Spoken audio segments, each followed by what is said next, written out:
Hey guys, Peter Franson here from christiangeekcentral.com and Spirit Blade Productions. I used to avoid action games and stick to RPGs because I just suck. My reflexes suck. My patience for dying and repeating material is just very low and minimal, but difficulty settings and other developer considerations really opened up a world of gaming to me a decade back or so. And maybe you felt like first-person shooters are too hard to play. If that's the case, I would love to open up the genre for you with one or more recommendations. That's why I'm putting this list together. That would make me very happy.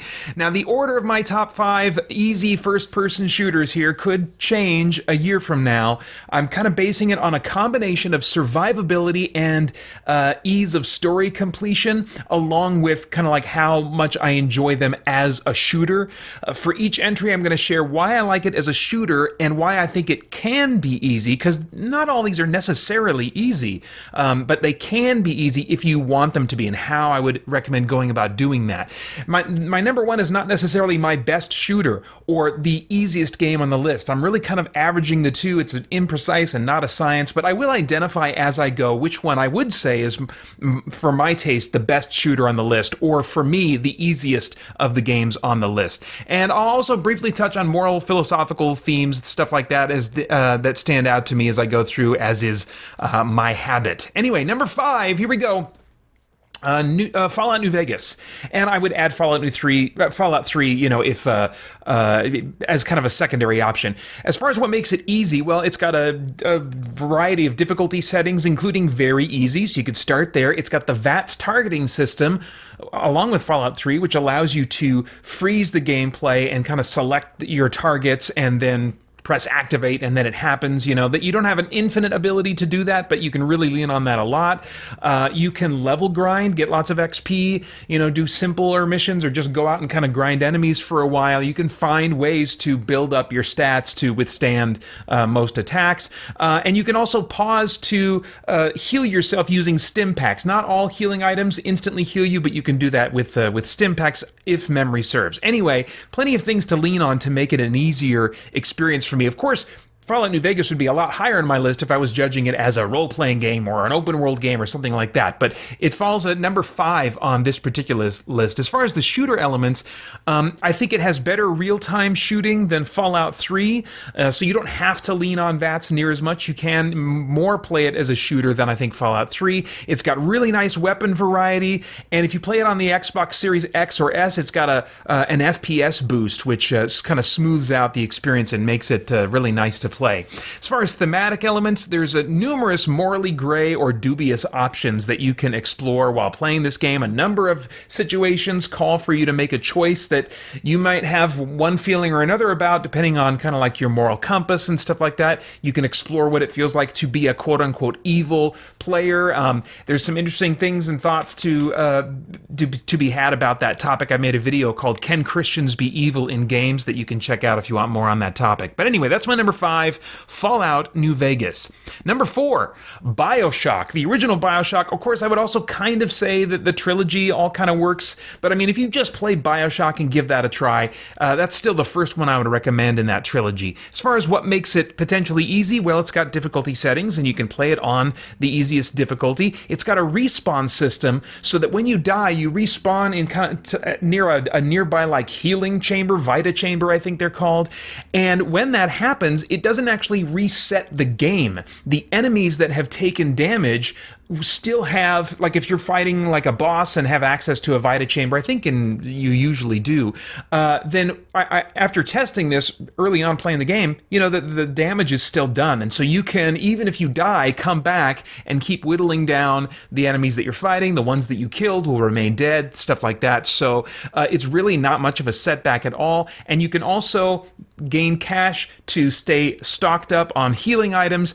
And even with all those things, I never died on easy. It was great to test the Vita chambers, but I mean, I never like accidentally died, or died in a way that I didn't intend. So I think it's and this was actually the game that introduced me to shooters and made me realize, oh, shooters, maybe some of them are being made in a way that can be accessible for people that suck with hand-eye coordination. So Bioshock, easily I would recommend, just because it's dark and intense feeling. Don't confuse that for difficulty, which I kind of did. My first impressions kept me off of Bioshock, but I gave it a try again years later and discovered that really I can make my way through it and have a fantastic time. As far as shooter elements, I don't think it's the strongest shooter on the list, but it does have interesting weapons and these sort of pseudo spell abilities, which I guess aren't really, you're not really shooting unless you're shooting fire and stuff like that.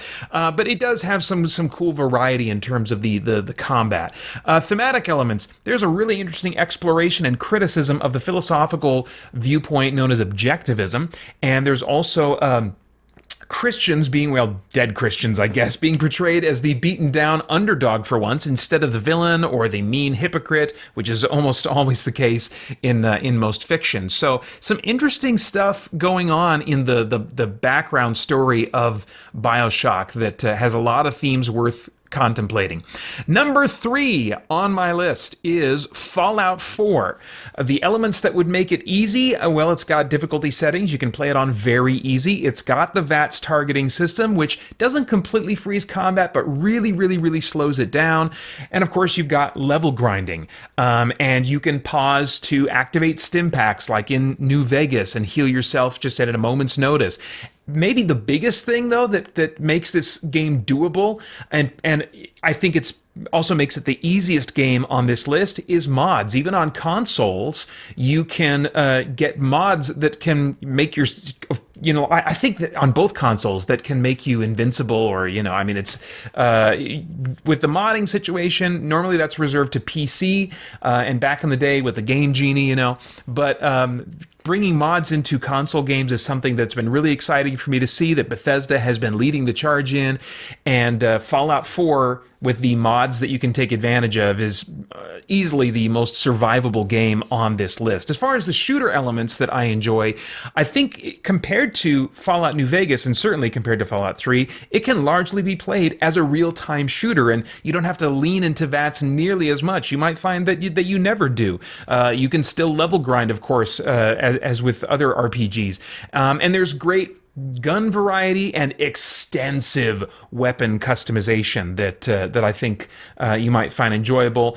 If you're playing specifically on Xbox consoles, I don't think these are available on the PlayStation consoles, but on Xbox, there's also weapons that can be ported in, like mod weapons that can be brought in, like realistic modern guns, stuff like that. So there's just a lot of potential in terms of the shooter elements, the gunplay in Fallout 4, even as it is also the easiest game potentially on this list. As far as thematic elements, I noticed a lot of stuff about AI and the personhood, the potential personhood of AI, which I would say that AI are never going to be capable of being persons, because what makes us persons is something that is intangible and unable to be replicated in code.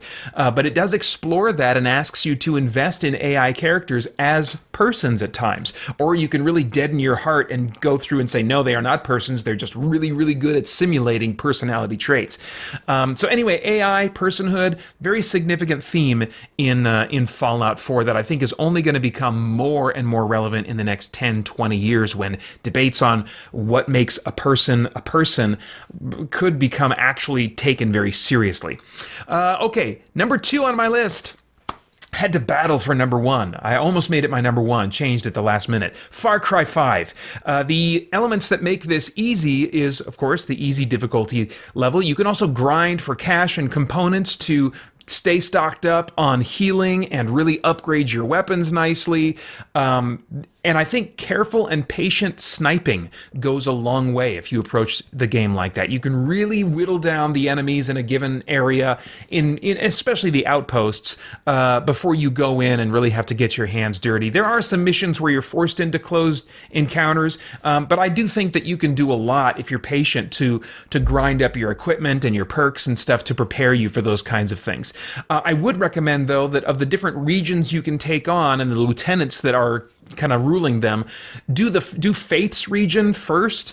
or at least don't do Jacob's region until last, because the kidnap missions that Far Cry 5 is known for are most annoying when it comes to Jacob, because they kind of force you into a combat maze that you have to run through, and if you run out of time, you get sent back, you have to do it again, and I really hate that kind of crap. None of these other games have like time limit type stuff that's of any significance, and the Far Cry games decreasingly have had timed elements, but this mission does have a timed element, and you have to get through it to complete the story. So what I would recommend when you get there is to just watch a TV show, have your console on, and let your character die over and over and over again, and reset that gauntlet you have to run through, because every time it resets, it'll add time to your total max allowed time. It's the developer's way, I suppose, of allowing you to make it a little bit easier so you're not frustrated. Well, I'm just like, why don't you just give me the max time you're willing to give me at the very beginning,